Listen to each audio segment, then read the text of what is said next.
Գավառի պետական համալսարանի հիմնադրման 21-ի արդիվ բուհի ուսանողական գիտական ընկերությունը Հայաստանի երիտասարդական հիմնադրամի և Հայաստանի Հանրապետության նախագահի ովանու ներքո իրականացվող երիտասարդ գիտնականների աջակցության ծրագրի ֆինանսական աջակցությամբ սույն թվականի մայիսի 17-ին կազմակերպել էր ուսանողական հանրապետական գիտաժողով։ Գիտաժողովին մասնակցում էին Գավառի պետական համալսարանի, Երևանի պետական, Խաչատուր Աբովյանի անվան հայկական պետական մանկավարժական, Վալերի Բրյուսովի անվան պետական լեզվահասարակագիտական, Հայաստանի ազգային ագրարային համալսարանների, Գյումրու Միքայել Նալբանդյանի անվան պետական մանկավարժական ինստիտուտի, Հայաստանի Հանրապետության գիտությունների ազգային ակադեմիայի գիտակրթական միջազգային կենտրոնի, Հայաստանի Հանրապետության պետական կառավարման ակադեմիայի, Գևորգյան հոգևոր ճեմարանի ուսանողներ։ Գիտաժողովը մեկնարկեց լիագումար նիստով, նիստի բոլոր մասնակիցներին հաջող աշխատանք ցանկացավ Գավառի պետական համալսարանի ռեկտոր Ռուզաննա Հակոբյանը։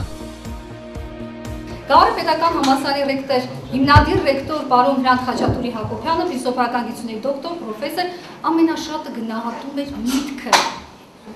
և հայ մտավորականության ու հայ երիտասարդությանը, որոնք պետք է դառնան նորաճող սերունդը ու կրեն այդ մտավոր արժեքները, որ մեզ փոխանցել են մեր մեծերը։ Հրաշալի է, սիրելի ուսանողներ, որ դուք գիտության մեջ կատարում եք ձեր առաջին քայլերը։ Դուք փորձ եք ձեռք բերում, կարողանում եք հաջողությամբ հանձնել մագիստրոսական թեզ, ապա արդեն տեխնոլոգիական ատենախոսություն, հետո ավելի լուրջ գիտական աշխատանք, դուք սկսում եք ձեր գիտական հետազոտության, գիտական որոնումների ճանապարհը։ Դա ողջունելի է եւ շատ ողջունելի է, որ դուք դա կատարում եք նաեւ այլ բուրերի հարկի ներքո։ Գիտաժողովի մասնակիցներին ողջունի խոսքերով դիմեցին նաև Գավառի պետական համալսարանի պրոռեկտոր Նելի Կուտուզյանը, համալսարանի բանասիրական ֆակուլտետի հիմնադիր դեկան այժմ Գիտությունների ազգային ակադեմիայի հայոց լեզվի ինստիտուտի տնօրեն Վիկտոր Կատվալյանը և Գավառի պետական համալսարանի ուսանողական գիտական ընկերության նախագահ Գեղամ Աթեյանը։ Այսօր ունենք բազմաթիվ ուսանողներ, ովքեր ունեն մեծ ձեռքբերումներ ոչ միայն Հայաստանի Հանրապետությունում, այլ նաև Հայաստանի Հանրապետության սահմաններից դուրս։ Ուսանողներ, ովքեր մասնակցում են միջազգային կոնֆերանսների, միջազգային գիտաժողովների։ Գիտելիքը ուժ է, իսկ ուժը գիտելիք։ Եվ հենց ուսանողական տարիներից է պետք զինվել այս գիտելիքով, որպեսզի հետագայում հնարավոր լինի նվաճել մեր բարձունքները։ Պատասխան ողջունի խոսքով հանդես եկան նաև գիտաժողովին մասնակից բուհերի ուսանողական պատվիրակությունների ղեկավարները եւ ուսանողները։ Առաջին անգամ գտնվում Գավառի պետհամալսարանում, սակայն հենց մթնոլորտը արդեն ստիպում է զգալ եւ կրթական մակարդակը եւ ընդհանուր պատկերը համալսարանում ինչպիսին է։ Ուրախ եմ մասնակցել գիտաժողովին, համալսարանը ներկայացված է մոտ 20 ուսանողներով, գրեթե բոլոր բաժանմունքներում ունենք ներկայացուցիչներ, ես ևս ուրախ կլինեմ գտնվել տարբեր բաժանմունքներով, լսել տարբեր զեկուցումներ տարբեր բուհերի ուսանողներից։ Ուրախ եմ, որ մենք համագործակցում ենք ուսանողական գիտական ընկերության հետ, արդեն մեր համագործակցության երկրորդ փորձն է, սակայն առաջին անգամ ենք մենք գտնվում Գավառի պետական համալսարանում։ Այս գիտաժողովին մենք ներկայացել ենք 5 զեկուցումներով, հետագայում մենք հուսով ենք մեր համագործակցության շրջանակները ավելի կլայնանան եւ ավելի շատ ուսանողներ հնարավորություն կունենան գիտաժողովին մասնակցելու։ Հուսով եմ մենք հնարավորություն կունենանք ձեզ հյուրընկալելու մեր բուհի շրջանակներում եւ մեր համագործակցությունը հետագայում եւս կշարունակվի։ Թույլ տվեք նախ եւ առաջ շնորհակալություն հայտնել գիտաժողովի կազմակերպման համար, այն բանի համար, որ նաեւ Մայաթորի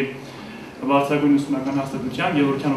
հոգևոր ջերմանի աստվածաբանական համալսարանի ուսանողները հնարավորություն ունեցան մասնակցելու այս գիտաժողովին։ Թույլ տվեք նաև նշել, որ գաղտնիք չէ, որ հենց սկզբնական առաջին դարերում գիտությունը որտեղ է զարգացել, զարգացել է եկեղեցում, զարգացել է հոգևորականների շրջանակում, հաղթապետների միջոցով, մինչև որ կստեղծվեն այլև հետագայում աշխարհիկ բուհեր։ Հետևաբար պատահական չէ նաև մեր այստեղ լինելը եւ համագործակցելը։ Շնորհավորում եմ բուհի հիմնադրման 20-ամյակը եւ հպարտությամբ ու մեծ ուրախությամբ լեցրած ասում եմ, որ ես մաս եմ կազմել այդ 20 տարիներից 4-ին, ամենայն դեպս ու հուսով եմ դեռ կշարունակվի մեր համագործակցությունը։ Ներկայացնում եմ, ինչպես ասեցի, պետական կառավարման ակադեմիան Հայաստանի Հանրապետության, մենք ներկայացրել ենք երկու աշխատանք, ուսան բարձր կպահեմ եւ Գավառի պետական համալսարանի պատի եւ Հայաստանի Հանրապետության պետական կառավարման ակադեմիա։ Իմանալով ձեր համալսարանի գործունեության մասին կարելի նշել, որ այս կարճատև 2 տասնամյակների ընթացքում հասել եք բազում հաջողությունների, թե պրոֆեսորատ հասարակական գործունեության բնակավարում, թե ուսանողների հետազոտական բնակավարում եւ ինչպես նաեւ որակի բարձրագույն կրթության որակի ապահովման ոլորտում։ Ես ուզում եմ շնորհավորել ձեր հիմնադրման 20-ամյակի արդյունքում, ցանկանալ ձեզ նորանոր հաջողություններ, թող ձեր ունեցած բոլոր հաջողությունները տասնապատկվեն եւ համոզված եմ, որ մեր համագործակցությունը կլինի շարունակական, մենք արդեն բարեկամներ ենք դարձել ձեր ուսանողներին, մշտապես մասնակցում են մեր փուլում կազմակերպված ուսանողական գիտական նստաշրջաններին, հաջողություն այսօրվա զեկուցումներին։ Ուսանողական հանրապետական գիտաժողովի մասնակիցները Գավառի պետական համալսարանի գործունեությանը հանգամանալից ծանոթացան դիտելով բուհի հիմնադրման 21-ին նվիրված տեսաֆիլմը։ Լիագումար նիստին հաջորդեց աշխատանքը մասնագիտական 8 բաժանմունքներում։ Հումանիտար գիտությունների ենթաբաժանմունքներից մեկում ներկայացվեցին հայոց եւ հին արևելքի երկրների պատմության, անտիկ դարաշրջանի հայ ազգագրության տարբեր հարցերին վերաբերող զեկուցումներ։ Խաչատուր Աբովյանի անվան հայկական պետական մանկավարժական համալսարանի պատմության եւ իրավագիտության ֆակուլտետի երկրորդ կուրսի ուսանողուհի Ռոզանա Ստեփանյանի զեկուցումը կրում էր հայկական կոտորածները Գերմանիայի եւ Ավստրո-Հունգարիայի դիվանագետների տեսանկյունից 1915 թվականին վերնագիրը։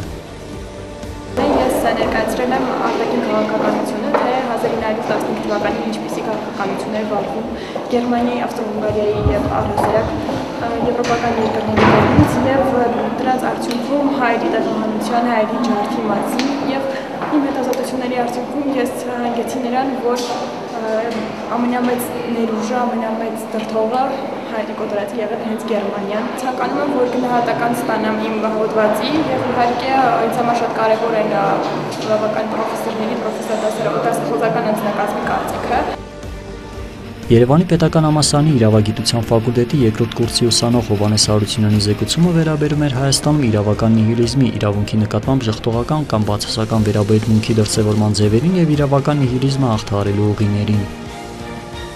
Քաղաքացիական հասարակության կայացման համար հենց առաջնային տեղը պետք է գրավի հենց իրավունքը, որովհետև հենց իրավունքը ունի այն պատրաստի դեղատոմս է, որոնցով կարող են կարգավորվել հասարակական հարաբերությունները մարդկանց միջև։ Իրավունքի դերը թերագնահատվում է այսօր հասարակության մեջ, սակայն պետք է այդ կառուցակարգերը մշակելու արդյունքում մարդկանց մեջ ամրապնդվի այն գաղափարը, որ նրանք կատարում են օրենքի պահանջները, ոչ թե նրա համար, որովհետև դա պահանջ է կամ պատիժ կարող է վրա հասնել, այլ ուղղակի այդպես ամենաճիշտն է, ամենանպատակահարմարն է։ Ըստ Հովհաննես Հարությունյանի մարդկանց բարձր իրավագիտակցություն ձևավորելու հիմնական ուղին իրավական դաստիարակությունն է։ Այս հարցում պետությանը լուրջ դերակատարություն է վերապահված։ Եթե ուզում ենք ցանկանում ենք հաղթահարել իրավական նիհիլիզմը, պետք է հենց պետությունն էլ իր հերթին քաղաքական ուղեգիծ վերցնի, որ դաստիարակի հենց իրավունքը հարգող, սիրող քաղաքացի։ Գիտաժողովի ընթացքում զեկուցում ներկայացրեց նաև Հայաստանի ազգային agrarային համալսարանի տնտեսագիտական ֆակուլտետի 4-րդ կուրսի ուսանող Արամ Հովհաննիսյանը։ Զեկուցումը վերաբերում էր Հայաստանի գյուղատնտեսության ոլորտում ռիսկերի կառավարմանը։ Ռիսկերի կառավարման գործընթացում շատ կարևոր է գյուղատնտեսական թե ջրային եւ թե հողային ռեսուրսների հետ կապված տարվող աշխատանքները, քանի որ մենք սակահովահող երկիր ենք համարվում եւ դրան զուգընթաց մեր քիչ տոկոս կազմող վարելահողերի անգամ 33%-ը մոտ 150,000 հեկտար դեռևս չի մշակվում։